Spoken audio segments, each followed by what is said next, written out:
Shalama alaykum. Well, how's your peace? It's a little all over the place. I understand that. Oh, it's, Steve Conover's been emailing me, and so he's going through it right now as well. And it's like, oh my gosh, wow, Yeah, this, that guy's my hero. oh yeah, Yeah, truly. yeah. Just I've kept up with Steve as long as, well, not as long as he's been on, but pretty close to it. And just watching him. I mean, it's such. I know you guys go through such um, drama because of your exposure, being online and everything, and Steve's uh, his lifestyle, his family life, and all that is just. I just admire him for his strengths and the way that he's conducting himself and living out his life is just it's beautiful. It And is truly. but I know it's really difficult, and I'm not in that place anymore. I'm alone now, and so I try not to take anything for granted when receiving from y'all, and so it's a blessing. It's a huge blessing. Well, it's reciprocated because you're a blessing in return. So I appreciate it. I appreciate the interaction. I appreciate all the emails, and I look forward to our conversations where we can actually, talk face to face. And I love Sure. your interaction in the chat rooms all the time. That you help lift the community up higher with that which you bring forth. And so I have deep respect and honor for that which you share. So thank you. Well, thank you. That's always my heart because, and I'm not, I don't always know if that's coming across that way or not, but I just always ask Spirit to help me belay the the judgment and be kind-hearted and try to be open. And so whenever I'm in chats online and stuff, I look for people who are actually in their questioning. They're actually looking for healing. They're looking for some truth and answers that most people aren't going to offer up. And so I leave myself open to respond to those things, and sometimes it works out good. And I just want people to know that I love them, and I'm more connected now to the consciousness than I've ever been. And it just makes you think, why has my life been like it has when I've been missing that all this time? And but then that's actually the answer in itself. Your life has been like it has because you haven't been connected. You've been disconnected. You've been separate. You've been, Yeah. Yeah. And when you put that aside and you really start dealing with, because that's really what going within is. It's connecting. It's and so it's like I mean, there's so many examples I could give, but anyways, that's my heart. That's really where I'm at. And so, but let me ask you this: what has Spirit led you in specifically to ask today? What do you feel like we're supposed to communicate?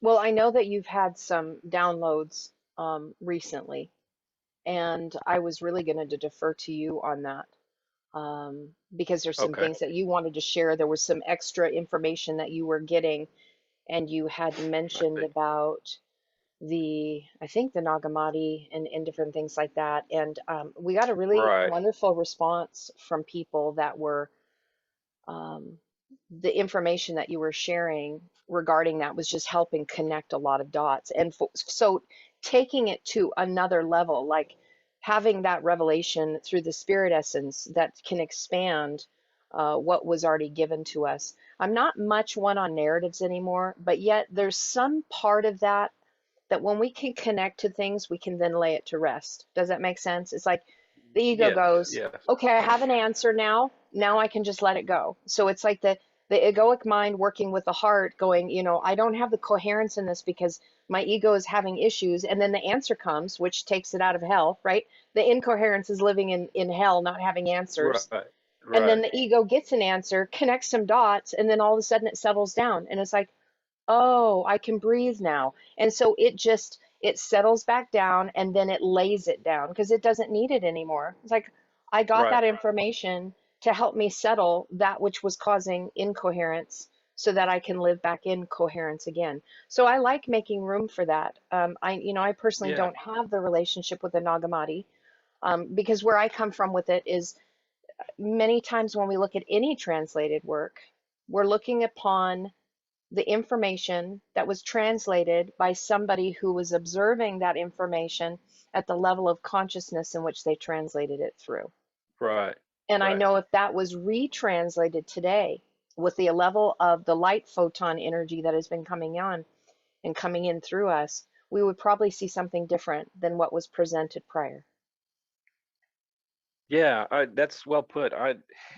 Brandon's actually helped me recently with this, with not taking on the identity of it, and just moving on to whatever else the Spirit's showing you next. And that's a point of that's one of my shadows, I guess, because I can get lost in the narratives at times. And that sort of characterizes a big part of my journey in the last, I guess, 4 or 5 years. And so, um, and then what's wild is that the Rucha de Kucha will allow me to self-identify with some of these stories and things for a time, and then all of a sudden it's like she enters the room and just like trashes it and just says, "Okay, enough of that. We're done. Oh my gosh, that's Move along, hilarious. move along. That's Nothing funny. left to see here." She trashes it. I But love it. Oh, wow. yeah, well, I mean, she's like a mama bird trying to get you out of the nest, you know. Right, She right. you've been sitting there too long and the down is all gone, and then the next thing you know, the thorns are popping up under your butt, and like, I guess it's time to fly. And so that's That's a just a part of her great, nurturing. And excuse me, that is such a great word picture to describe it because I get into my imagination. I see the whole thing. That was beautiful. Thank you. That was a good chuckle. but so that seems to be happening a lot. But that's okay. That's okay. It's part of it all. um every day I focus on just saying to myself, "Hey, breathe, man. You're in the show, but you're not a part of the show. Right, Just watch it." right. And so I Be kind the of feel observer. bad at times, like when I go to work, it's just like it's just this big comedy show. Uh and I kind of feel bad because I'm like, oh, if these wonderful people could just see what I see, it just would be so different. They could have their experience as well. But anyways, I um totally but comprehend. anyways, I do want to get into the story of Yaldabaoth again, and there's a great reason in that. Because, well, first of all, something that Spirit told me not too terribly long ago was that uh, Yaldabaoth is, to put it in a nutshell, is Sophia's egregore. And Oh, whoa, whoa, yeah, you see whoa. what I'm Selah. saying? Selah Yes. like that. Oh my God. Okay. And she crafted him without the masculine. So Wow. it is a thought form in reverse. of what we do today because we are in an overtly masculine society. So we are creating our thought forms out of nothing but the masculine. But Yaldabaoth was created out of overtly feminine. And so it made him competitive to her. Oh my Does that make gosh. sense? Absolutely it does. And when you get done sharing some of the portion, I just wrote down what the letters would be for Yaldabaoth because Yaldabaoth is it's Hebrew. It's a Hebrew Right, word. And right. and we can break that apart and it's pretty fascinating to see that. And so yes, I'm in total agreement. It is feminine. It is feminine. Yeah, yeah. Just in the form of the And word, I can see that. yeah, but here's the Wow. crazy part about it. Spirit showed me that when something like that, of that magnitude, is crafted from overtly feminine, um, it is androgynous. Okay. Now, you know the difference between hermaphrodite and androgynous. That's in the Mhm. 3D realm. Okay. Mhm. Okay. Uh, so that's where the rub lies and where the struggle starts for every single one of us. Yaldabaoth was androgynous, which means he was neither male nor Nor female. female. That's right. Okay, no, not hermaphroditic, which is both Both. male and female, Right. which has no real correlation in the spirit realm. Right. Okay, Right. it's that's a manifestation in the 3D. Mhm. Okay, so all of our trouble starts from not being masculine nor feminine and thinking that's okay, and it's not. Whoa. Whoa. Whoa. Yeah. I just Because felt that. that's the basis. That's the premise from which you go co-creating. Gosh. Do you see that? Well, okay, so if I can just interrupt for a moment here, I'm processing. This is actually how I process. I speak things out loud. My husband Yeah. likens it to like he'll hand me a water bottle and then I have to twist off the top. Like he hands me the whole thing. I got to twist off the top. And then as I'm drinking it, I'm talking about everything that I'm drinking so that I can go, Right, okay, right. Yeah. so in creating without male or female, then there's nothing that can be sustainable. So the only thing that can be birthed through that would be a thought form that isn't real. Exactly. Remember the saying, that Gosh. which exists can never be threatened. That which does not exist can never be real. Therein lies the peace of God. My goodness. Yeah. So you gotta, and this is the probably the biggest point I can possibly make here. The creator, or the all, is so engaged in us and with us and through us that there's no there's no recognition for that which is not real.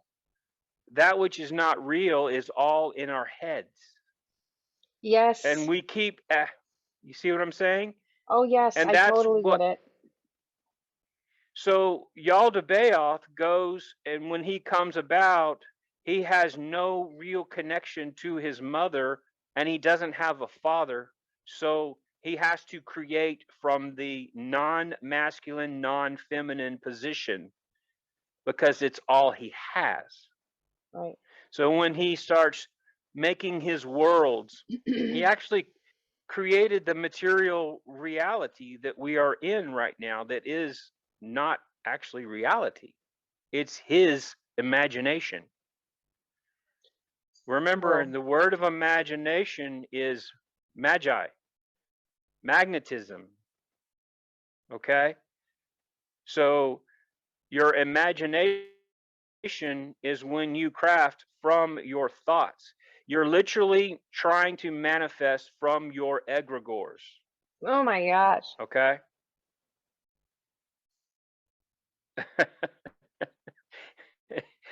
So In doing this, you're either creating in reality or non-reality.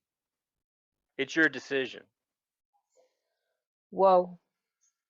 I am so connecting with what you are saying here. Like moving, like you always do this to me, but I'm really being stirred right now because just it's Yeah. connecting something to me that I've been feeling about the voices that are speaking out very loudly about things in this 3D realm, and they attach strong emotion to it, and they bring forth these thought forms with strong emotions, which then like Right. shores up the egregores to be even more of something that subjugates us that isn't even real. Right. It's just part of the movie script, Right. but yet we keep shoring it up and giving our energy over to these non-real entities because we're collectively putting our energy together to hold them up. Right. Right. Now, something to note here. You got excited when I talked about who Yahweh was, that he was not Yaldabaoth at one point. Okay, that's good and everything, but you got to understand something. Yahweh, Yod He Vav He, is literally not a name. Right.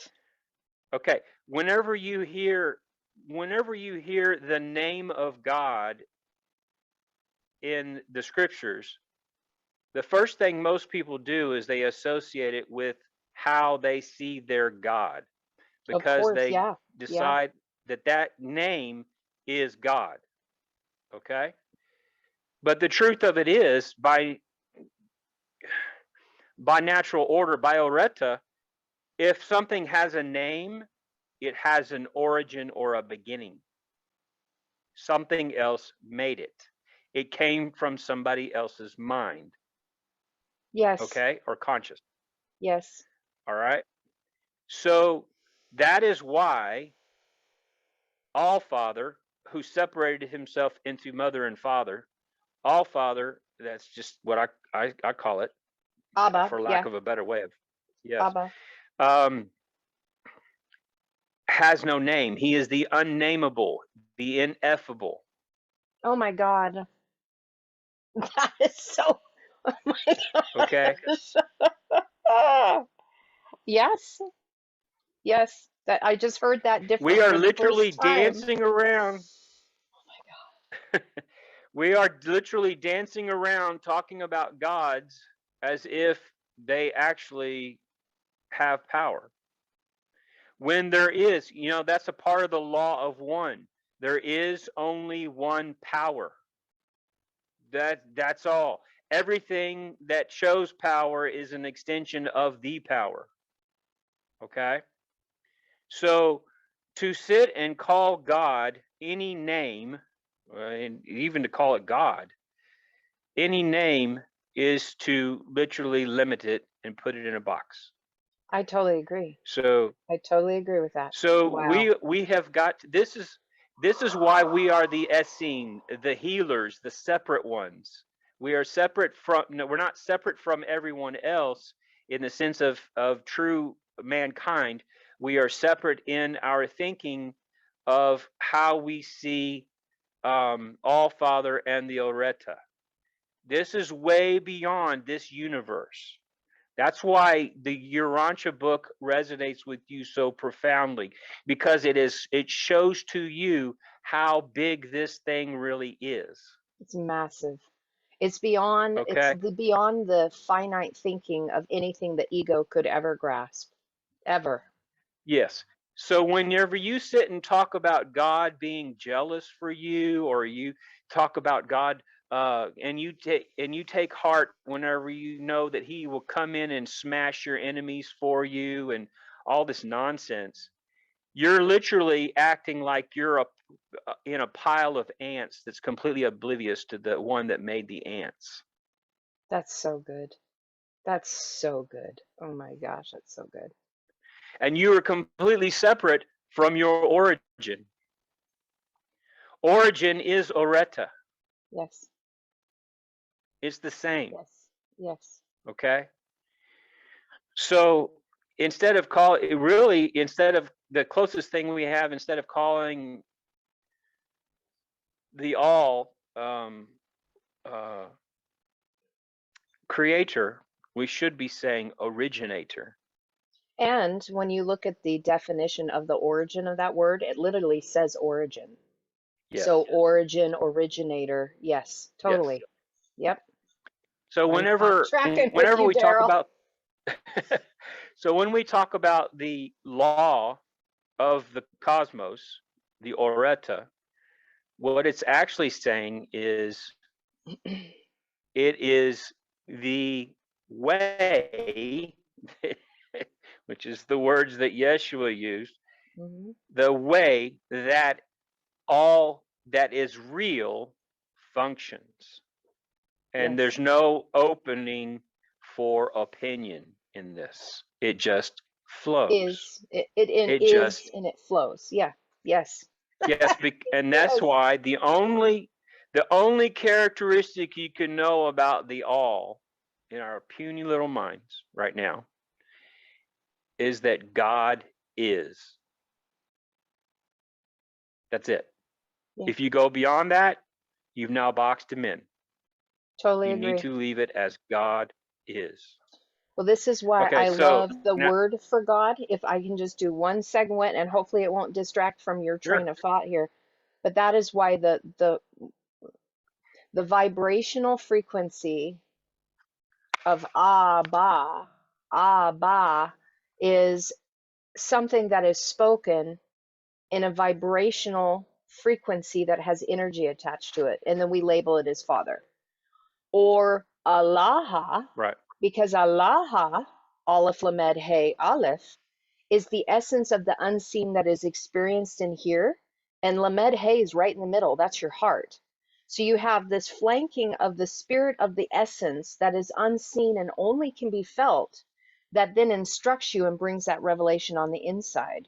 So Yes. even just saying that word is God is putting it in the box, because really it's the spirit breath. It's something that you can't even really give it a proper term and order, because Right. it's not meant to be defined. It's meant to be experienced and felt right here. And Yes. Allah is the origin of the collective consciousness that then is inhaled and exhaled through the heart. It's heart Yes. breathing. It's not mouth breathing, it's heart breathing. And there's a Right. distinction there of the spirit breath is the way the heart with the electromagnetism breathes. Right. That's right. Yes. That's the toroidal field pulsating. And the toroidal Creation field, the energy. crazy It's thing is that there's a Aureta. toroidal field. Yes. Yeah. There's literally a toroidal field, a torus field around every single cell in your body. That's so amazing. And then it goes macro, macro, macro, macro. And then it just moves on out. And they all connect and flow. They are independent and they are one all at the same time. And we're Quantum. talking about trillions of cells. Yeah, it's quantum. It's Yes. the ones and the zeros that exist simultaneously as a one and zero, not in a Yes. binary system, but in a quantum field. Man, Yes. so this is always so amazing. Okay, keep So, going. You're like opening up my heart huge. So I'm just gonna sit back and continue to let you share so I can hear it. well, let me read something out of the Nag Hammadi real quick, just a portion here, and if I can find it again. Okay, I can't remember which book I sent you. I don't think it was this one, but there's a book that goes into a little bit more detail. It might have been this one, but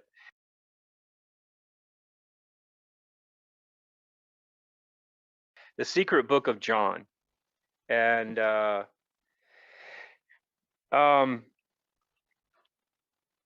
uh, let me first preface it with this. This is the most amazing passage in the book, the secret book of John. Um, this little portion here is called the One.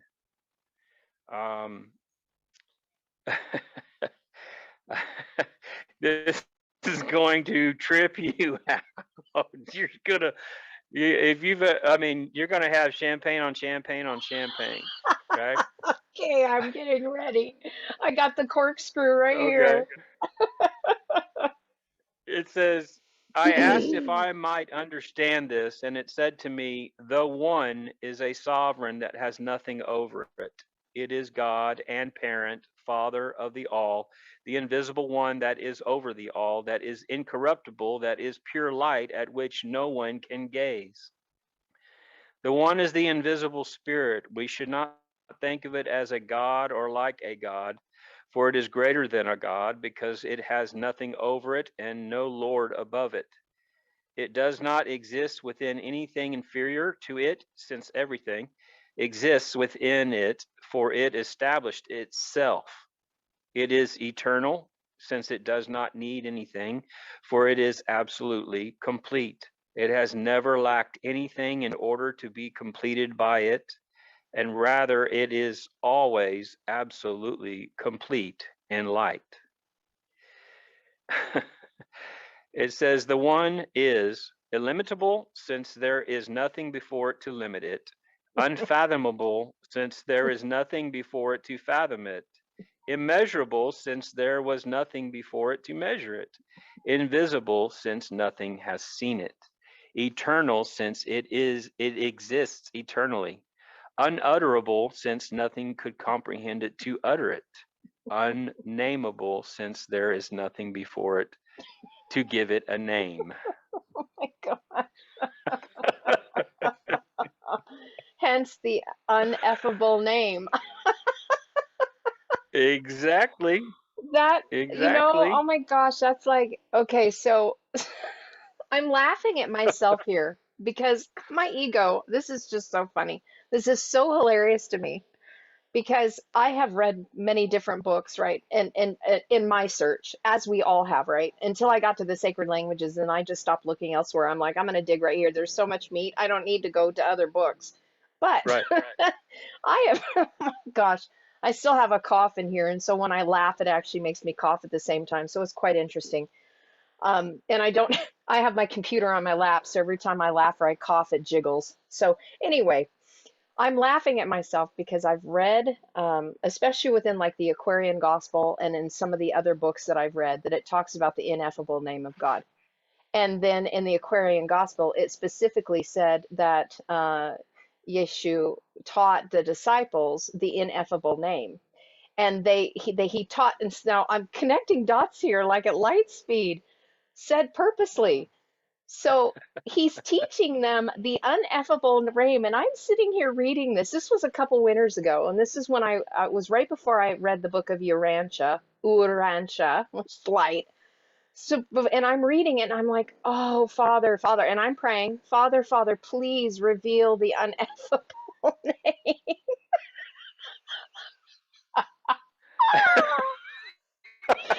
And so what I'm That getting is funny. well, especially with what you just shared. That's why I'm laughing at me. My ego is like, I need to know the ineffable name because if I do that, then the power of God, I can heal people. I can do. Oh my gosh, how absurd! Because now, and so now, here's the beauty of it, right? Because I've always wondered, so we have Yod He Vav He written, right? And then we have a group of people that say they know how to pronounce it, and we can't dare pronounce it and let anybody know how to say Yod He Vav He. And so then you have this whole movement of people going, it's Jehovah, no, it's Yahweh, no, it's a Yahuwah. And they're on this journey of trying to figure out what this ineffable name is, and really, the only description that we have is the one law, Aureta. It's everything that you just said. It's like it's an essence of unseen that is felt, and once you tap into that energetic flow, you don't have to speak it. There is no name for it. It is that energy that flows that is not nameable. It just is. Oh my gosh, Daryl.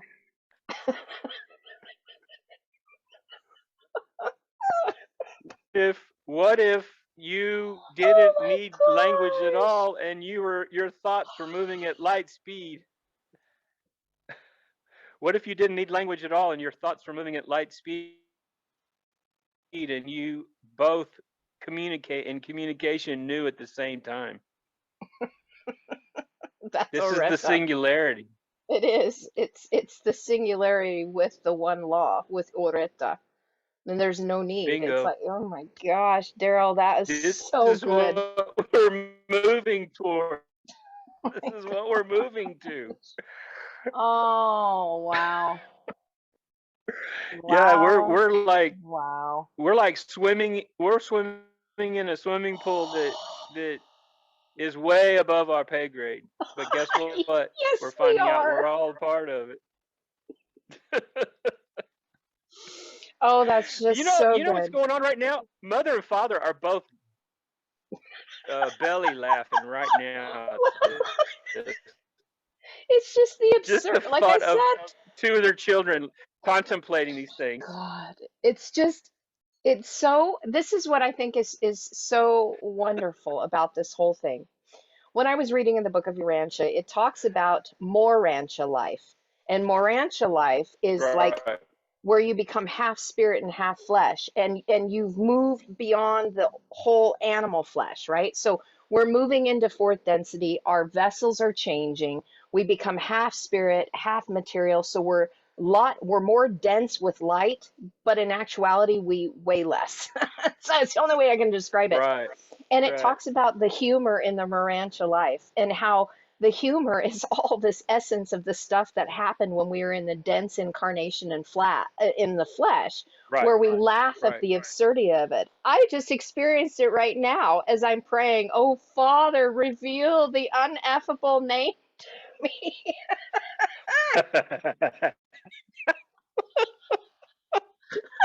It's You so would ridiculous. be the one. You would be Oh the my one daughter God. to ask that. Oh, it was beyond asking, okay? It was pleading. There was such a cry and a yearn, and I mean everything in my vessel, every strength that I could muster up in my spiritual egoic religious spiritual ego mind was pouring into it at the heart level. And I just got my answer Yeah. right now. So in reality, the prayer was answered, just not the way I thought it was going to be. Oh, that's hilarious. That's Oh awesome. my gosh. Talk about liberation. Oh wow. I'm so glad you brought that forward. That is absolutely beautiful. That just, yeah, champagne everywhere. Party favors for Now, everybody joining in.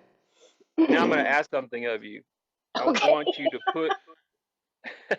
Oh I'm gosh. going to ask. I'm going to ask you to put yourself in the shoes of Ishu. Okay.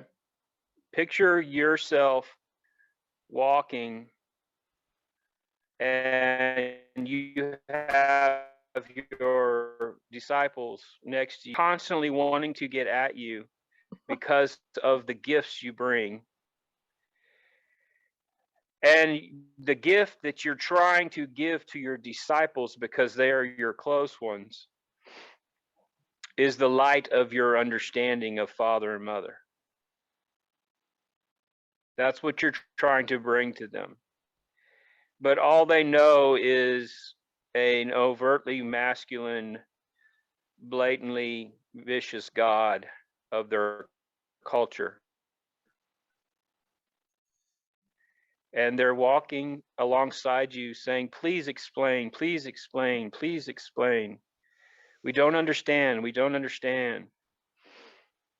And he's constantly telling you or telling them, just release yourself to Mother so that you can receive the true nurture, the true comfort of that you are okay. It's all right. You will know these things in time. So literally just listen to the words I give you day by day, because I will not be with you always, not in this paradigm. So just pay attention to the things I do give you in the moment. Chew on them, eat of them, drink of them, and trust that they will become in you what they're supposed to be. He was constantly trying to communicate this to his sons and daughters, because he was becoming quickly the second father. Yeah. You see, not Ishu specifically, but Christ or Mashiach in him was becoming the second father. It was the entrance.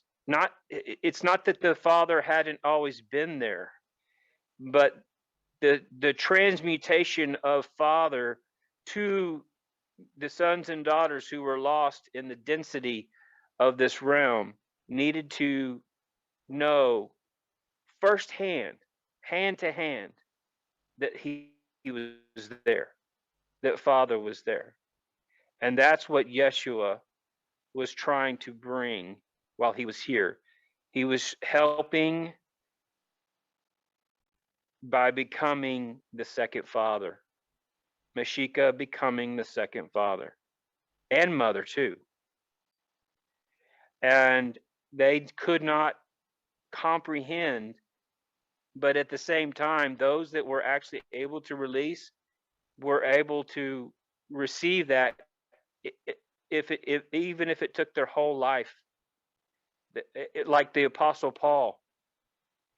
Paul wrestled and wrestled and wrestled. The thorn in his flesh was that God had to be a strong masculine God, even though his heart had been won over by mother, but he couldn't relegate the two until the end. And that's when he and the other one who struggled with this was Peter. And when they finally were able to relegate what Ishu was trying to teach them in this, they were able to come together and forgive each other for all the warring and the instability that it brought between them for the burgeoning church. And then of course we see that, and this is really what I need you to understand. The whole, no, I'm not going to overgeneralize. A lot of Christianity and a lot of actually many religions cannot embrace father and mother because they still are so vested in Yaldabaoth's program, his vision for this world. This earth, this second earth, is a prison planet. We know that, and it is a plane because it is his footstool. He set this up to deal with us, to keep us under control, to keep us at bay, as it were. Now, you can view Yaldabaoth as simply a thought form, or you can view him as something way more tangible or whatever. The point is how it all manifested and how it is affecting us to this day, what it has done. But here is the crazy part. Yaldabaoth has never been our threat or problem. Not really. You see, you're going to struggle as long as you choose to struggle. When you decide not to struggle, you will stop. But the only way you can choose that is if you know the limitless, ineffable creator. That's right. If you're able to identify not any identity within you, but when you are able to identify with the unnameable one, then you have available to you the ability to let it all go and come home, come back to who you are and who you've always been. You're a work in progress, you're evolving, you're changing, you're becoming better. And yes, at the moment, you don't know everything that you actually know, but you know enough. You know enough to be, at least at the beginning of this moment, you know enough to be who you're supposed to be. And that's what has to be felt. That's what has to be received. Yaldabaoth has his own struggle. And if some of the writings are true, then he will actually come to an end where he will consume himself. But that's only because he's not real. That's his problem. If that's true, if that Yeah. story is true, No, that then makes he sense is because he's an not real. egregor. He's an egregor. Yeah. Yeah. So, so Sophia, in her innocence, because it really was done in a place of purity and innocence, really creating with the energy that she had been given, it was like, I'm going to try this. I'm going to see what happens when I do this. So then she creates a thought form, her own egregor that she has to deal with now, right? Yep. Because she Right. created it, and being the energy of creation, which would be like intelligent energy that just creates. This intelligent energy just creates. That's all it does.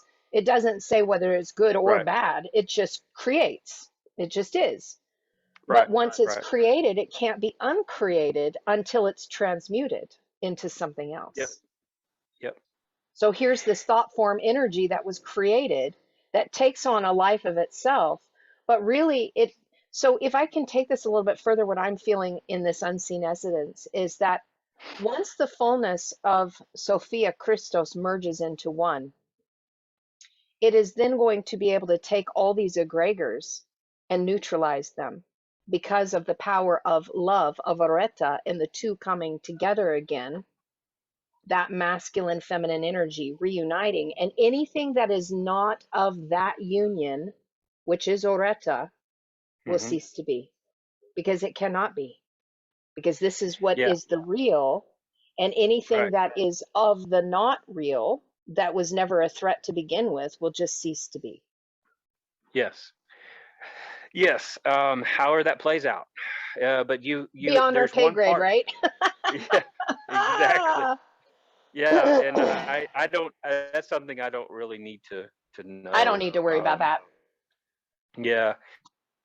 But I would do know this. Now I want you to. I'm going to ask one more thing of you. Put yourself in the shoes of Sophia. Okay.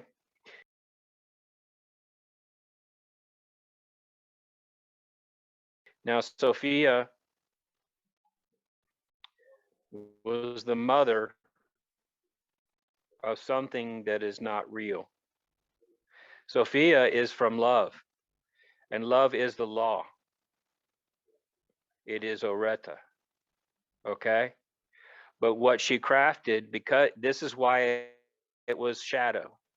Okay. Remember, think about Peter Pan struggling with his shadow. Well, what made that shadow real was Peter Pan, not the shadow. The shadow didn't create itself. It was all in Peter Pan's head, so it was never real. Yaldabaoth came from shadow, came from chaos. And the reason it was chaos is because there was no love. If it's not real, there is no love. Now, here's the harsh part. This is the part I want you to realize. This has all been Sophia struggling with her egregore. Because she is from love, she has been on her evolutionary path. She did something unprecedented that hadn't been done before. She, being an ascended being, being only 3 or 4 degrees from source, steps down into, she becomes, see, because when she made her family, which is the law, which is the template, the principle of everything that actually exists, is family. She made a false family, and then she committed to it by sticking by it, and then her son made her his slave. She was just expelled recently for what she's done, and now she has to go work all this out for herself. That's a report I got recently. Sophia, because Sophia went so far to becoming a negative polarity, she stuck by her family that came out of all this, the archons, the ones that keep trying to call us their gods, that call themselves our gods. So, but she has been dealt with. The ones who have come to this realm to save us, to help us, because we have been crying out for a long, long time because of the enslavement and the cycles that we keep going through viciously, and where they take advantage of us, and we're nothing but food and resource and power to them, because they don't have the Haya. They're devoid of Haya. Right. So they have to have a being that has Haya. So that they That's can where sustain their mankind, energy. Yeah. Yeah. exactly. Yeah. That's the only way they have longevity. Oh yeah, sure, they live hundreds of thousands of years. Whoop-de-doo. Now all that is immortality. That's not eternity. That means Exactly. nothing in the scale of things.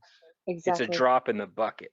Exactly. And that scares them so bad, because think about the struggle between Peter Pan and the shadow again. The shadow was actually worried that Peter would stop wrestling with it, because if he stopped wrestling with it, it was no more. You Exactly. see? And that's Exactly. why they're so scared, because we are coming to know who we really are. We are going back to origin. And by doing this, it is stopping this cycle. It Yes. is making it so that we can exit, and they no Exactly. longer have us. Exactly. And then They that no is longer have why control. they implode, because their Yes. energy resource will cease to be for them. Yes. Whenever the Elohim, or the Elohim of the Anunakki, made their Adamu, he laid there for 40 days with nothing in him. And it wasn't until Lila came and gave him her light, and he animated. And when he came forward, guess what?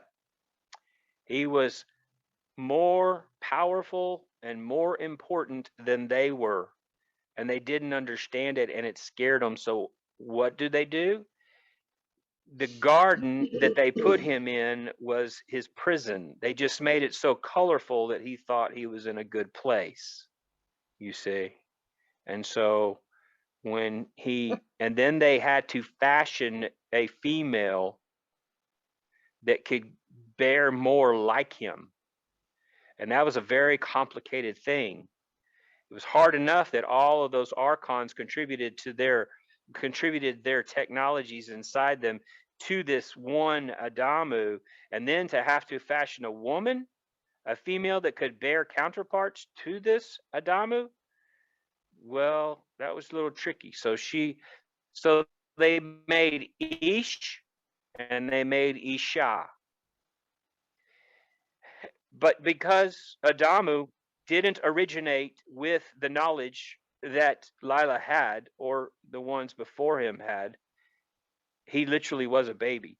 And so he had to take the word of this great dragon, this God that said, I am the only one, and do it my way or I'm going to have to punish you. And that's where this whole authority nonsense comes into play. I'm so worn out with people talking about authority over this, authority over that, or self. You don't need authority over any other being or any other circumstance or any other organization. You need authority over yourself, and only you can choose that. This is the trick. This is the trick of why we are in the prison, because we think we are actually struggling with an entity outside of ourselves. Right. Yaldabaoth is a shadow.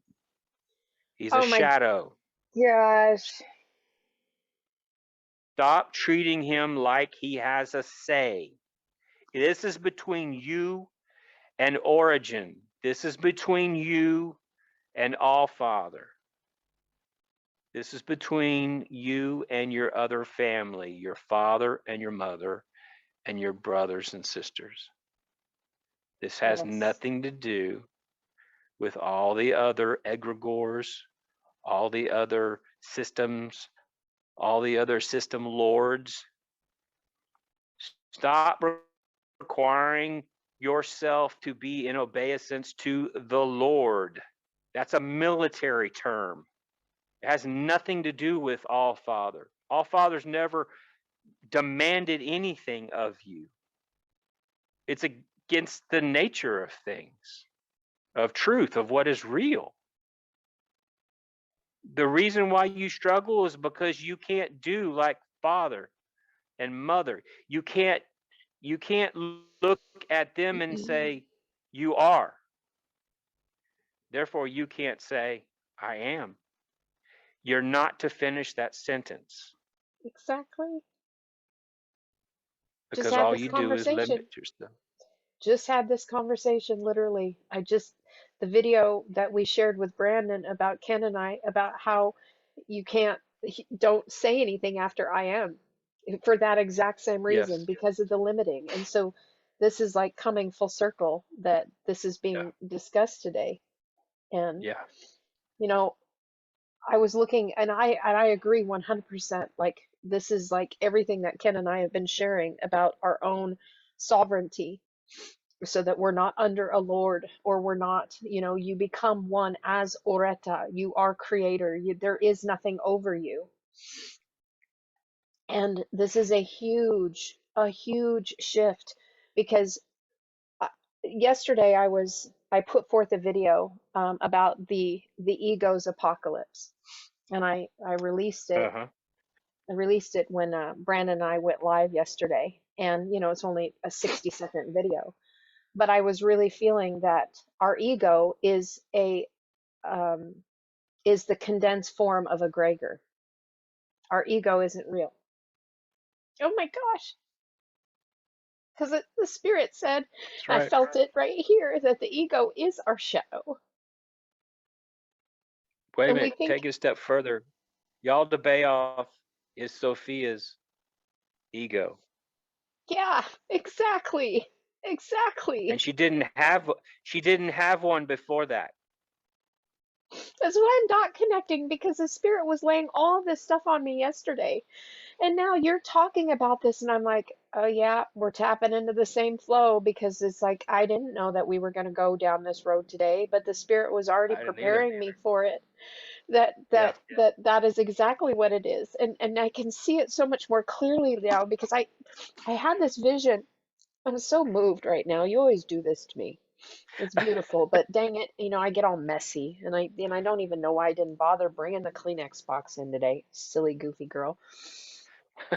But I saw this imagery, and this is why I think it's so beautiful. So we are talking about shadow work, shadow work, shadow work, and of course that's important because our egregor as our ego experiences a lot, and then all of the wounding and all the suffering just attaches to the ego, and the ego doesn't know itself outside of the pain and suffering. It doesn't know itself outside of that. And Right. so I'm Right. connecting all of this. And I'm like, okay, we're doing the shadow work. We're doing the shadow work. We're healing. We're transmuting all of that pain and suffering, which is liberating the ego. But what we don't recognize, and the spirit in here made me see a vision of this within. And I literally saw us as the observer, as Aureta, standing behind the ego. And so here's the ego, here's our shadow self that's Uh-huh. projecting as if it's real. But the real us is Aureta, behind is the observer. And I saw the ego turn and face the Aureta. And then I saw the ego, as it turned, willingly lay its life down Yes. because it Yes. realizes it's only a shadow, Right. Right. that it was never real to begin with. That's right. That's right. And this is why the Christ light, Oreta, can flow through us, because at that point, when the ego willingly lays its life down for a friend, when it willingly lays its life down, that Christos Sophia can then emerge through as Oreta, using the vessel that was created, the very thing that was created as dishonor, can Yeah. then be used as a vessel of honor, because the ego willingly gives it its life, so Right. that Christos Sophia can begin anew and to Yes. undo all of the egregores that we've all created, because we've all done it. I mean, Yeah. that's the thing. It's like through our ego, through our shadow, we just create more. That's right. We do the same That's right. thing. Yeah. This is like, Exactly. Dale, I mean, Daryl, this is a lot right here. Like Yeah. I'm having to sit with this as we're talking, because it's like all of this stuff is coming in at light speed. I mean, we're coming upon the solstice. We're coming upon a very important date. And these revelations are coming at light speed. I know my husband's getting revelations at light speed right now, and it's causing some friction in our house, because I can we're all feel that so, energy. whoo, I, I it's can feel so all that much. energy. It's wild. Oh It's my like gosh. he's got his downloads that he's pumping into, and we're getting these things out as much as we can, so that we can help the collective understand what this transition Yeah. is. And so because Right. of that, because it's such intense energy, the physical vessel where the ego is housed is fritzing out all over the place, and is freaking out because of Oh, this new unknown energy that is coming in, that is going to be dismantling all that has never been real to begin with. Ah, okay. I just heard something from Mother that you need to understand. Um, Carrie, y'all are like it's like your cell phone, or like your phone. When you plug it in to give it more power, okay? Whenever it hits 100% and you let it sit there for an extended period of time, you're actually degrading the phone. You're the same way. So when you reach 100%, Spirit wants you to back off, take a moment. That could be an hour, that could be a week, whatever it is for you. Take the moment to let the power that you have received, the energy you've received, process. I hear that. I Okay. feel that, and I receive that. Okay. Hmm. Because you're going to experience burnout if you don't take those moments. Okay. It's okay to say no. Okay. It's okay to say no. You're not obligated to anyone. You're in relationship with them, but you're not obligated to them, because that would just be us controlling each other. Right, And we don't do that.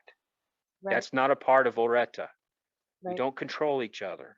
We just love each other in the capacity that you can.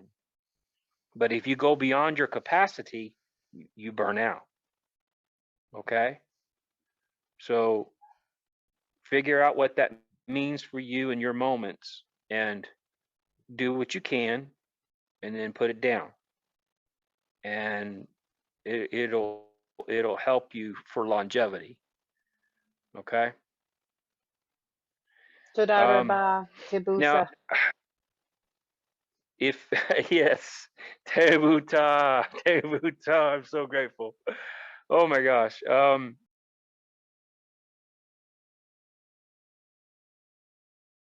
Now, if this is too much, you can certainly tell me so. But there is something I need to bring out from the narrative one more time, just this last part, because this is actually kind of the ringer for what I Yes, if wanted that to. wasn't already, OMG. Well, this is more of a practical ringer, Okay. because okay, because it has to do with our experience. I'll just say, for lack of a better way of saying it, religiously. Okay. What do you and I and everyone in our family struggle with the most, from people who we were once like-minded with, if we were so-called Christians? What do we struggle with the most? It's their viewpoint, the way they see things, which is what and I'm not judging them. I'm just saying that's their space where they send forth all their judgment because of their rules, because of their understanding of how their religion works. Christians are so into this that, and I know because I are one for 45 years. Yeah. I get So it. yeah, yeah. So Christians are so into this system that they have built for themselves that they can't, well, they really can't see beyond it. They just can't yet. Okay, and that's part of their experience. That's what they have to go through, to get there. I mean, it promotes a good foundation, but there's just so much more than Right. the Right. I mean, oh my gosh, you until you actually go past the veil and see on the other side, you don't have you've settled for nothing but one big old heaping hot pile of steaming shit compared to what is actually available to you. Right. I mean, you have no idea. Right. And that's where they're at. And as much as it hurts my heart, I respect it, and I get it. I was there. Um, and in doing shadow work, in some respects, I'm still there. But like I said, every time I settle on something, Holy Spirit comes in and just trashes the room, it just, and says, "Oh, come on to the next. I got more to show you." And Well, that's what I want people to see. That's what. we have a tendency to camp at things, though. You're right. It's like we Oh, feel like sure, we've yeah, arrived, and then I think in our how we limit ourselves. It's like a door opens up to a new room for us, right? And we're so in the curiosity mode, especially with ego. Once it gets over its fear of being in a new room and then can feel like it's safe, yeah, it wants to look at everything. It wants to go into the right, minutia, into the corner, up to the ceiling, every inch of the ceiling, every inch of the floor, right. so that it feels Don't want to miss a completely thing. safe. No, well, I don't want to Yeah, miss a thing, which is what draws us into the experience. But the other side of it is it wants to know it so well that it doesn't have to live in fear. I know or this go room any so farther. well, exactly, because when the next Yeah, door opens, there's a complete unexplored, and all of the time and the energy that it took to explore the room that it was in, they then have right, to muster up the strength to do it again. right, right. So if I can create a structure where I'm Absolutely. safe and I have got it completely examined, every nook and cranny, then I can be in a place of false rest because I've examined it. I know it. I know the doctrines of my faith. I know the way that I see the scriptures, the writings. I'm in tune with all of that, to Yeah, an egregore, to a false system, to a false room that does not exist. And what's going to happen, and I can see this, and I feel like this is where your heart is, because it's where my heart is that in the process of when all of these egregores come tumbling down, there is going to be so many vessels out there that have been living through the shadow, that have been living through these thought forms, these egregores, that they are literally not going to know what to do at all, because the world that was created through a false thought form that was not real, they are going to Yes, come to terms with reality for the very first time.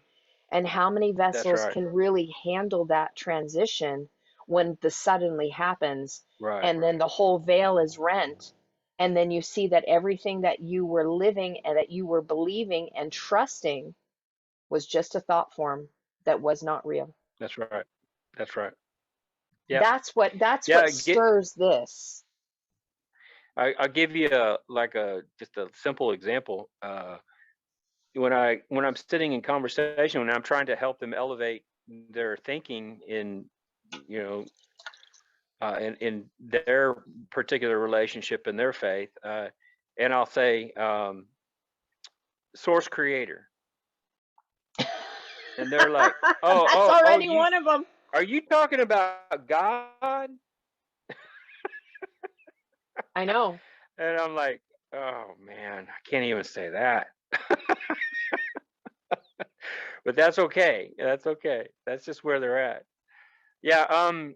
Steve, and you have some, and and actually, it's kind of a, whew, it's a very, very serious thing for Dale, when you talk about spiritual ego, um, because Dale absolutely, he gets upset when people are condemning towards like homosexuals and Oh, things like right, that, right. and he knows it comes from this fake spiritual superiority, and Yeah, that just, yeah, oh, it drives him up a wall. yeah. And so, but that's that spiritual ego that causes us to see ourselves in a light that actually, there again, isn't real. It's just not Right, real.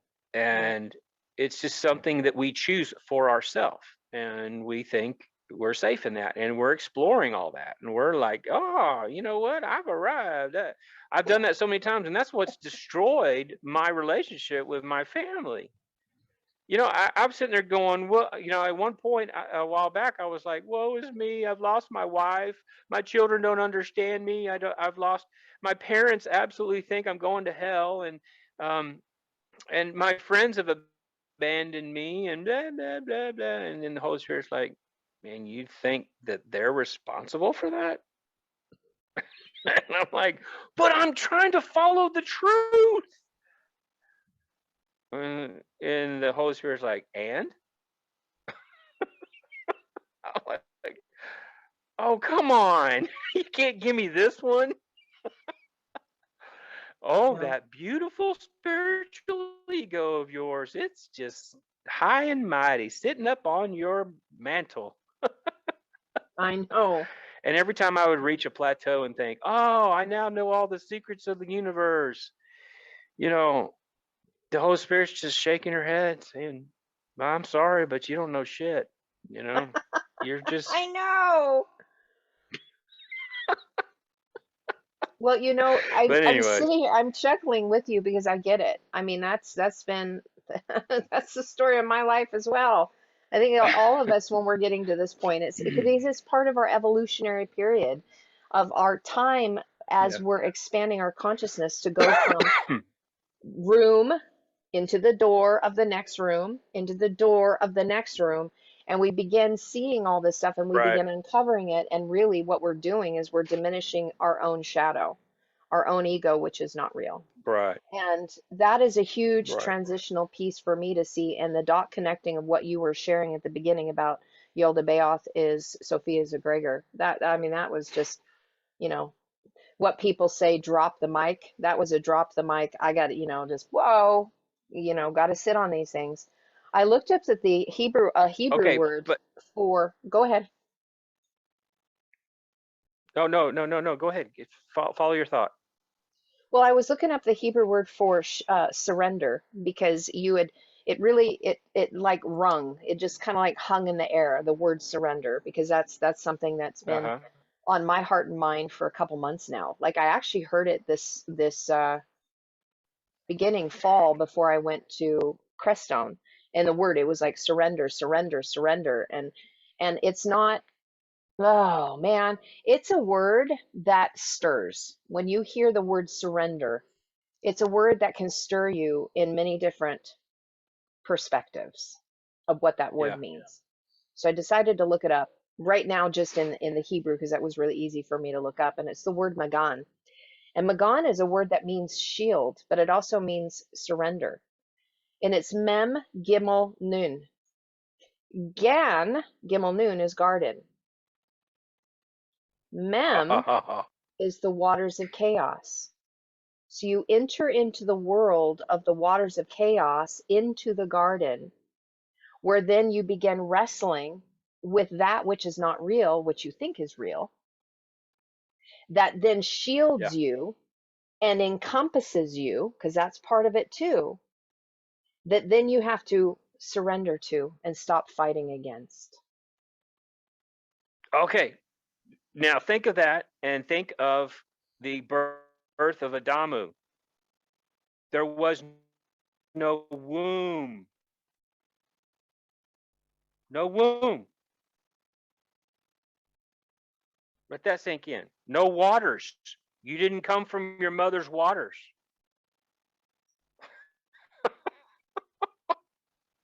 Well, and you can even look at that further. If you expand it out in the micro or the macro level, really this existential plane is a womb of its sorts in a macro level. It's like you're put in, but you never leave.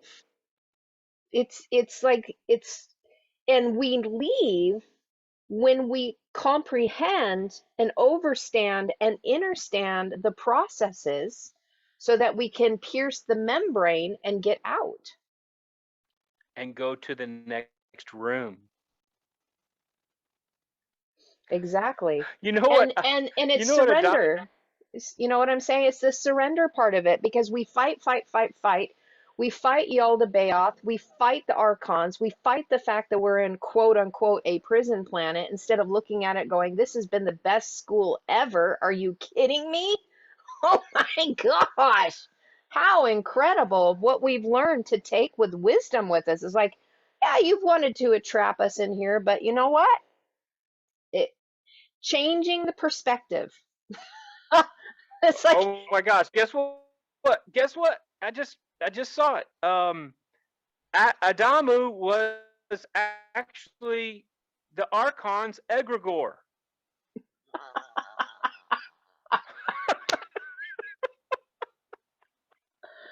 but because it was a shadow, it then became real. It was like the real became the shadow made it an Yes, egregore, and then it became real. It's like and the the whole. complete different inversion. I know you don't know the Nag Hammadi, but in the story, the reason why they made Adamu was because they had seen Adam Kadmon briefly. Oh, wow. He came to their realm just on the outer part of it, and they saw it, and they saw that he was so much more incredible and real than they were, and so they said, we will fashion an egregore, a man In that that he will image. be that he will, yes, he will make we will make this image that he will be so fascinated by that he will want to put himself into it. And of course he left, and when they made it, nothing happened until Lila's the daughter. Lila's the daughter, and she had issue with Sophia's with her mother's Oh, I get waywardness. it now. I get it. So Sophia's Okay. waywardness, the daughter Lila, Yes. and the Yes. partner Hillel. But Lila Oh got my the bad God. rap. Lila got the bad Of rap course. because of her mother's darkness, And so it was, well, why? participating with her family. Why? Because projection, micro and Yes. macro, project So all of that on Lila. Oh my gosh. Lila was not her mother's egregore. Lila was real. Oh my gosh, You know this what I'm is saying? just, I Wait, do. wait. Okay, I so do. this brings me to the point. This is a good segue. Um, I'm going to read this real quick. This is the Fall of Sophia. Okay. Now, Sophia, who is the wisdom of insight and who constitutes an aeon, conceived of a thought from herself. Bingo. With the Egregore. conception with the conception of the invisible spirit and foreknowledge. She wanted to bring forth something like herself without the consent of the spirit, who had not given approval, without her partner and without his consideration. The male did not give approval.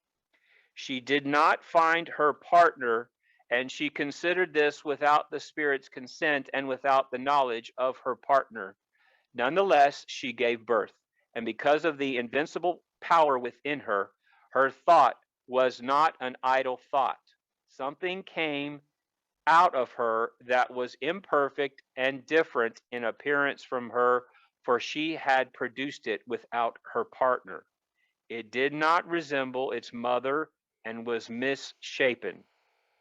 When Sophia saw what her desire had produced, it changed into the figure of a snake with the face of a lion. That's actually the lion headed dragon, which is the symbol of China, but that's a different Right, story. right. Its eyes were like flashing bolts of lightning. She cast it away from her outside that realm. Flashing bolts of lightning, that's electricity. Electricity is finite, has a beginning, has an end, whereas magnetism is eternal. Okay. Magnetism, it doesn't say it's magnetic, it says it's electrical. That's what it's saying. And it says it changed into the figure. Oh wait, I'm sorry. So outside that realm, so that none of the immortals would see it, she had produced it ignorantly. She surrounded it with a bright cloud and put a throne in the middle of the cloud so that no one would see it except the Holy Spirit, who is called the Mother of the Living. She named her offspring Yaldabaoth. Now, the reason why I bring that up, not just because of Sophia, um, but also because Yaldabaoth, well, I'll just put it like this. It says, this is the first ruler, the archon who took great power from his mother. Took great power from his mother. Then he left her and moved away from the place where he was born. He took control and created for himself other aeons with luminous fire, which still exists. He mated with the mindlessness in him and produced authorities for himself. Did you catch that? He mated with the mindlessness. See, that's the secret to you being control of yourself and actually creating in the way that the Creator shows you, which is mindfulness. You Right, have to be because we've mindful. been creating in ignorance, which is the same thing that Sophia did. Yes. This is why, yes, And the root of ignorance responsible is to creators. ignore. Yes. So this is where we're shifting into becoming responsible creators because we know who we are now. So Yes. therefore, the responsibility lies upon our shoulders to responsibly create, moving out of ignorance because now you're Right. aware. That's what awareness is. Right. Oh my gosh. Yes. Yes. Oh, they're Now, so, here wow, is wow. here's the rub. Here's the rub. Here's the rub. This is the part that I've been wanting to get to. This All of is the that to get great to where we're lie. at right now. Oh my gosh, that's hilarious. Okay, lay it on me. Okay, now remember I said this is more in a practical sense, okay? Because of our paradigm right now, what we're dealing with right now. Okay, um, the Hebrew birthed Jewishness. I'll put it like that, because Jewishness is actually a misnomer, but we don't have to get into all that. So the Hebrew birthed Jewishness. The Jewishness birthed Christianity. Okay, but remember, these are all just thought forms. These are Right. egregores. Right. Okay, and why? Because they are masculine only. There's a dot connect there. Okay. Now the language got separated, Yes, it right? did. Yes, it did. Aramaic and Hebrew got separated. And chances are it got separated at Tower of Babel. Okay? So, but regardless, Hebrew and Aramaic retained the spirit of true creator, not the religion it got attached to. Okay? Agreed. Yep. Okay. Yep. So that's why we're so amazed by all this, honestly. Okay, so but what came out of this? But what you got to understand is that all the archons were there to make Adamu and Eve. Okay, they were all there, and they all contributed their portion of it. Okay, but the leader is the one that Sophia couldn't get satisfaction with her son, because he was in chaos. He was from chaos. So he has no way to give her satisfaction because she's real and he's not. So she defers to the grandchildren, who were also originally androgynous from Yaldabaoth. Okay, I just read how he partnered with himself to make his children.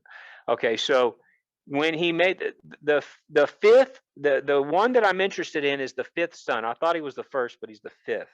And I can't believe I forgot this, because this is so critical that he be this. The fifth son is now, okay, first of all, think about when the Hebrew came about, who they had like 72 names for God. Okay, they had all these names for God. And but what was the one thing that they settled on that they could say without offending? The Lord of the Shemayim, which is Hashem. Adonai. Oh, Adonai. Okay. I was going to say No, either no, no, Hashem or no. Adonai. Hashem. No, Hashem is a modern day Okay. quick check. In other Okay. words, it keeps them from offending. Okay. Okay. So Got it. they decided, they settled Oh, on wait a that minute. because of what they found in the law. So Right. Hashem would be the name. The name would be Adonai. Yes. So Yes. Hashem is a fence law Yes. to make sure Yes. they're not offending Adonai. Okay, I got it. I got it. I Right. totally got it. Okay. Okay. Now here's where it gets really interesting, because the fifth son was Sabaoth, right? Remember Right? that? Yep. Okay, Sabaoth is the one who literally becomes the god of earth. This is his footstool. This is his inheritance from the grandmother that he recognized that his father wouldn't recognize. He is the one who took on the name Yahweh. Okay, and called himself Yahweh Elohim, or Yahweh El. I'll put it like that. Okay. Well, so here's the deal. The fifth son, his actual name that is given him in the Nag Hammadi, that is declared before Sabaoth, is Adonios. Okay. The fifth planet is Jupiter, right? Jew pater. Think Latin. Father of the Jews. Whoa. Yeah. Then think about the Hebrew, or I should say the Jews birthing Christianity.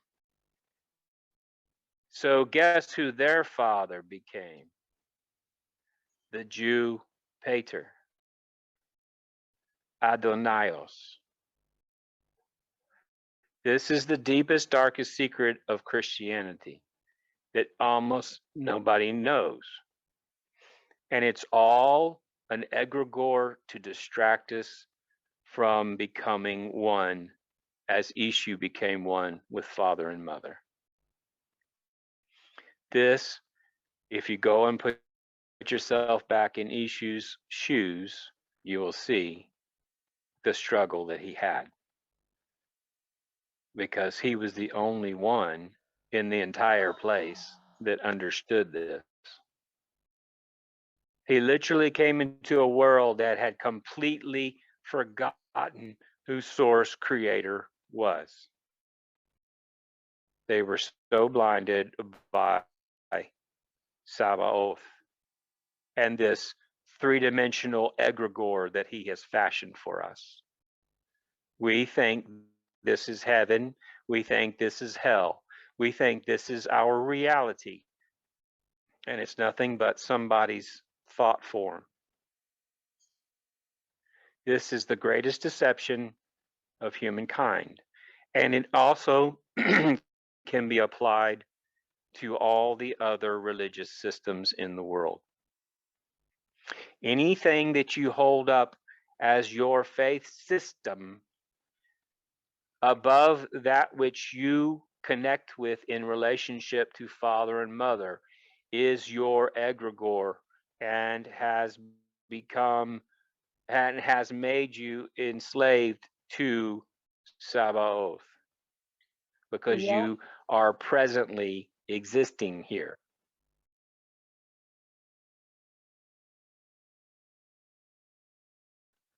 This is not your home. Right. This is not where you originated from. You're here to learn. You're here to evolve. You're here to become better. You're here to become healed so that you can have shalom, so that you can have shlama. So you Shlama can means be that you are complete. resolved back to, Yes. Yes. yes, Because it's to be complete, to be made whole in mind, body, and estate. And it's through the water and yes, fire, Shem, that your heart is instructed. And then yes, you become Shalama, you are now one with Aureta. yes, Because yes. that's what it is. What The we're Aleph dealing with is a right now, summary. The Aleph is the summary of Aureta. It's mm-hmm, like it's the symbol that yeah, encapsulates Aureta. It's the unseen essence which is in and yeah. through everything that is then felt Two and then yods and a vav. yes, this is what I saw. Oh my gosh, I cannot believe you just mentioned that, but I do. I literally saw that this morning and I was freaking out because I was like, oh my gosh. So what I saw was the two yods are feminine energies, and the middle is the masculine energy that is connecting the upper and the lower of the female energies to come together, because it's like there's the Sophia, and then there's Lila, and there's Sophia. There's both of them that are like in this contentious battle, but they need to be joined together and unified into one in the proper masculine energy, so that full creation can then come back into harmony. As above, so below. Yeah. So these two yods that have been warring, it's like It's connecting. man, Adamu. Yes, but see that. But take it a little bit further. Yes, yes. The singularity. So Yes. the two yods have a linchpin. The vav is the linchpin, but it's keeping them separate in duality. They must become one yod. And yod is number 10, which is the heavens, which is what we call God.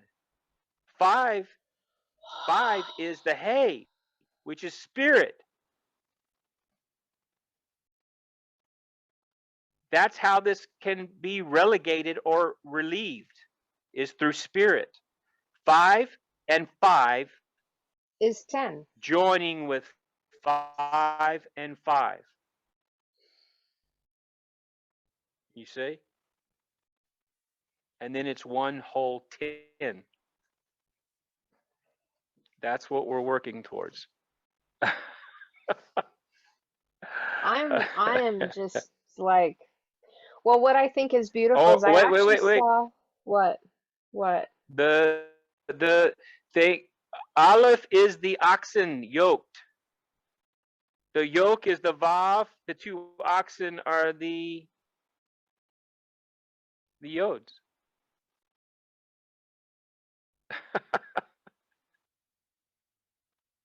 And that's what Spirit gave me this morning, and you just like drove it home today. Wow. Like I'm there was stuff I wanted to say, and it just frankly does not matter anymore. Well, I, this is probably the heaviest thing I've ever been shown in my life, because it has so many implications in everything that we are as mankind, It does. and Absolutely. it affects everything in our experiences. Everything. We have to stop serving the egregores I and our I own egregores. I 100% agree. I mean, I 100% like I just recorded something that I'm going to be releasing and dealing with thought egregores and this whole thing. So this is just confirmation. You just gave me massive confirmation of that what the spirit is saying to all of us right now that are wanting to help see this liberation happen. Is like it's the inside job, right? We're doing Yeah. it from the inside out. Right. First we liberate Right. ourselves here from our own egregors, plural, and then it Yes. becomes external, Right. but we have to do it here. So I am gonna share something about Yaldabaoth, the name of Yaldabaoth, because I'm getting the imagery. You're telling me the story, and I'm thinking about the story that about Beowulf. And I remember watching the movie with Angelina Jolie and her creation, and what Beowulf was doing to try to deal with this egregor I've that seen it. yeah, and Yeah. so the imagery came into my mind. You're sitting here telling me the story, and I'm like, oh my God, yeah. And that that Yeah. that That's creature it. terrorized the town, and as they Yes. became more terrorized by it, it got bigger. But when you came Yes. and understood that it wasn't real, it diminished inside and became this whimpering child. I'm like, oh my Yeah. gosh. Oh, I just got goosebumps up and down. Like, whoa. Okay, so Yaldabaoth, when you pull it apart and you look at the moving compartments of these letters that came together in this energy source, this thought form, Right. this is why Uh-huh. spellcasting uses the Hebrew language specifically, the Hebrew symbols. Yes. Don't spellcast with Aramaic. They use the Hebrew symbols. Oh my gosh, there's like dot connecting in light speed right now. Yaldabaoth is Yalad. Yalad means to begot. It means to birth forth, Yalad. So Yalda Baoth, you have Yalad meaning to begot, and then you have and then there would be a vowel point of kamatz, which is like, well, that's for another day. That's too much information. Yaldabaoth, though, it's bat is the word for daughter. Yeah. Yaldabaoth is a word for daughter, to beget a daughter. Yeah.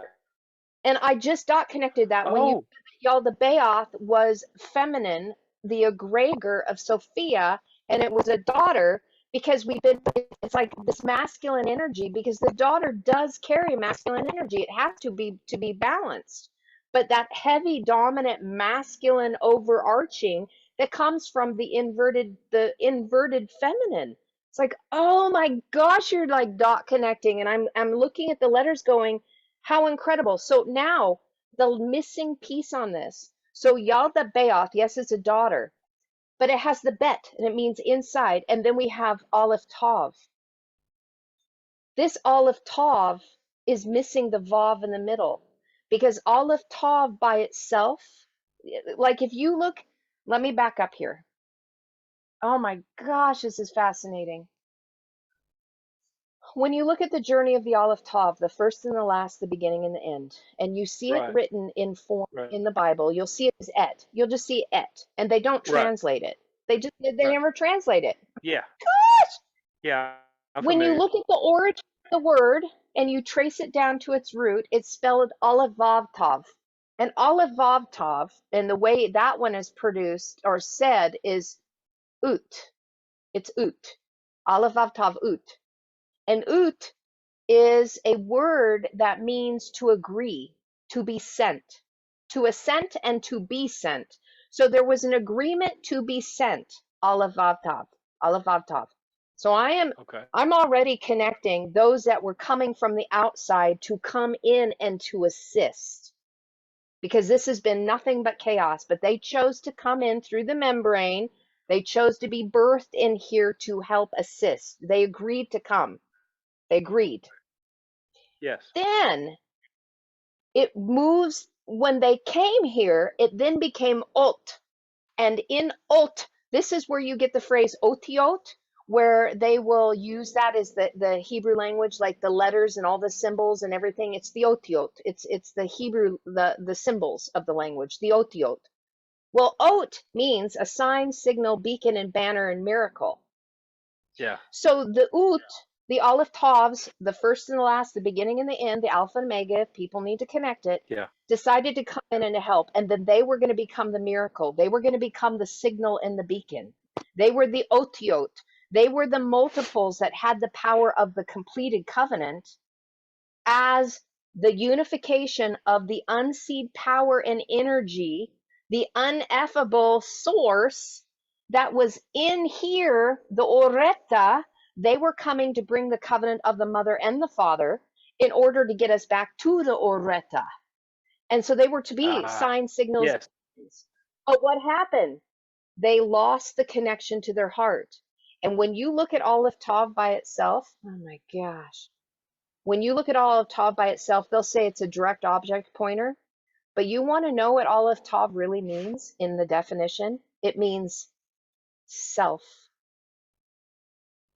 Whoa. Self. The ego. Holy cow. It hasn't connected to source. The ego, as the shadow, hasn't connected to source. And so it's a shadow of self. That's separateness. Separation. When it's left to its own. That's Oh why my I'm saying God. all this stuff is light speed. So here we have Yaldabaoth is born as separate because it doesn't have the Vav in Aleph Tav. Yeah. It's like to beget the Aleph Tav, to beget other selves. And it's Baoth, so to beget on the inside other selves. Yeah. Oh my gosh, this is so phenomenal. So when you take a look, oh my gosh. Oh, wait. My husband, Oh, I'm so glad my husband isn't y'all the here right best. now, because he'd be going, this is too much. I need to shut the door because you guys are like spilling champagne. You got stuff going on all over. And I'm like, yeah, because we're connecting at light speed here. And we're like, oh my gosh. So go ahead. What do you have to add? Because I'm still mind blown on this. Like Well, I'm how does please share. the yod is the seed, and there was no seed. I know. Okay. So dot connect here. In the New Testament, the Aleph Tav becomes Aleph Yod Tav. You no longer see it as Aleph Tav. When it's written, it's the Aleph Yod Tav. It's the It's self that has the oh, seed given on the inside. And get this, the root of the Aleph Yod Tav is Yod Shin. It means a being of substance. Oh, so Aleph Tav is the womb empty. yes. Oh my gosh. So then Mind when we blown. become Aleph Yod Tav, when we become Aleph Yod Tav, we then become creators of the real, because it's the Ah, womb that has the seed in it of masculine and feminine, the one Aleph Aureta, that in the end Tav has the seed on the inside as a being of substance. And then this is what's most amazing on this. Oh my gosh, I'm telling you. So it's Yod Sheen. Yod Sheen is put in the center, but the reason why the Sheen is not left in the Aleph Yod Tav is the fire has to come. Fire, yes. oh, the fire is the fifth element. Yod He Vav He, Yod He Vav He Yes. is Yes. earth, wind, fire, water. The fifth element is spirit. Oh my gosh. So the Aleph Yod Tavs, they have the seed of life in them, but they need the fire. And this is That's why right. then they become Isha. They become Ish. They That's become right. Isha. And so all of a sudden they're born with spirit, but then they have to connect to the Tav. They have to get back into that covenant with Aureta, because they separated themselves from Aureta, and they have to come back to the covenant Aureta, the law Yeah. that was before that created Kaya. I'm like, oh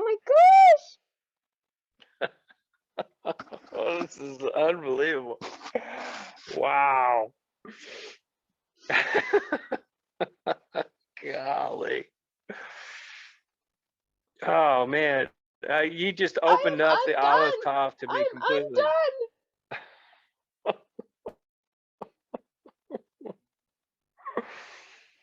Oh.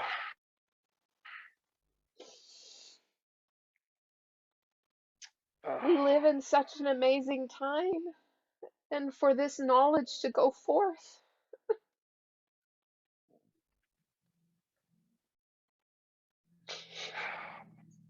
the light has come. That's the thing, the light has come, the Oreta has come, and it's always been here. And for us to become The the light second of the coming of world. Christ. The second coming of Exactly. Christ. Exactly. He has returned. And It's the Mother is masculine revealing energy. him. It's the masculine energy that has not been inverted and perverted. And this is why we got into that heavy patriarchy, because it was like, wanted the power of Christos, of the Mashiach, wanted the power of it, but it was inverted because it wasn't created properly. It was an egregore. It Right. was all an illusion. It was just all an That's right. illusion. And so now That's the right. real is coming through Mashiach, through this divine masculine energy. And the beautiful part of it is the divine feminine had to come in order to raise the light, because the two of them have to journey together. So you've got this Mashiach that has been diminished, and we've got all of this shadow on top of it, all of this darkness, all of the pain and the suffering and the woundings that has kept the light so low. And then you get the feminine energy that is coming in that meets that masculine energy in its lowest point possible, like lowest point possible, and then they face each other. It's like, that's what I'm saying. It's like the ego that isn't real turns to that which is real, and you get the Hallel and the Lila looking at each other face to face, and then they connect. It's like the two Yes. correct yods. It's like the Hallel and the Lila look at each other, and then they connect in the Vav, and they become one, and then the light rises in through the vessel. Yeah. Like, Oh my God. explaining how the Mashiach comes. This is what we just did. Like, in taking it through the stories and the narratives, and then looking at the words and looking at what Yaldabaoth means, and then the journey of the Aleph Tav to the Aleph Yod Tav to the Ish and the Isha and the Ishta and the Ishto. gosh. Ah, the fifth element. The fifth element. The fifth element is Yod He Shin Vav He, by the way. It's Yod He Shin Vav He. That's the fifth element. And this is the symbol of the Okay. pentagrammaton, not the tetragrammaton, the pentagrammaton, which is the tetragrammaton Yeah. of the earth, wind, fire, water, that now has the spirit element. This is I got Adam. it. This is Adamu This is that now has the spirit. uh-huh. And the symbol of the pentagram was pentagrammaton, which was Adamu moving in the magic of who they are because they ignite the spirit within them. And that is why they have life. Check this out.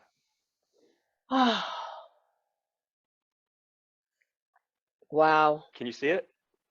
That's what I Spirit do. gave me several That's months it. ago. You have all the elements on there. You see what's in the middle? I can't see it very well, but it ends in an olive. I know that. No. It's Aramaic. It's huba, love, Yes, it the ends in an law of olive. love. That's the Aramaic symbol for olive. So I saw that. So it's huba. Perfect. There you This go. is my journey. This is That's my it. journey. That is And the all fifth of our element is up journey. top. Yes. Yes. This is all of our journey. You have a tattoo of the entire journey, and we just, oh my gosh, drop the mic.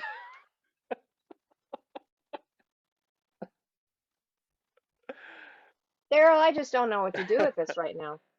Other than I'm probably just going to need to go outside and go sit on the ground for a while and just ground for a little bit because this was, Yeah, that'd be good. That'd be good. Your I need to listen. I need to your listen to what battery's you at shared 100. me. My battery is at 100%. I Yeah. just need to drop everything and I need to go ground for a bit so that I don't short circuit out. Okay. That nothing else needs to be said right there. Boom! That's right. That's right. Let the ripples go Oh, forth. but one last thing. One last But thing. yet I there's don't. more. Oh my Yeah. God. No. Wait. One last thing.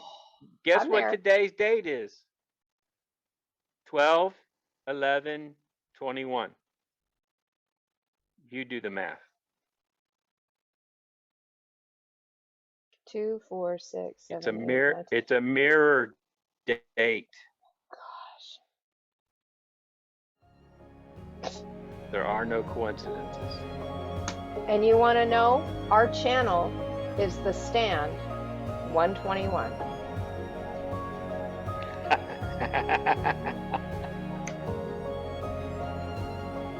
I gotta go ground. I gotta go ground. I don't even know what to do with my All stuff right. right now. So thank you. That was that. Okay, I dropped the second microphone. Oh my God! Woo! Yes, champagne everywhere. Champagne and hors d'oeuvres. It's on the Tebuta. house. Tebuta.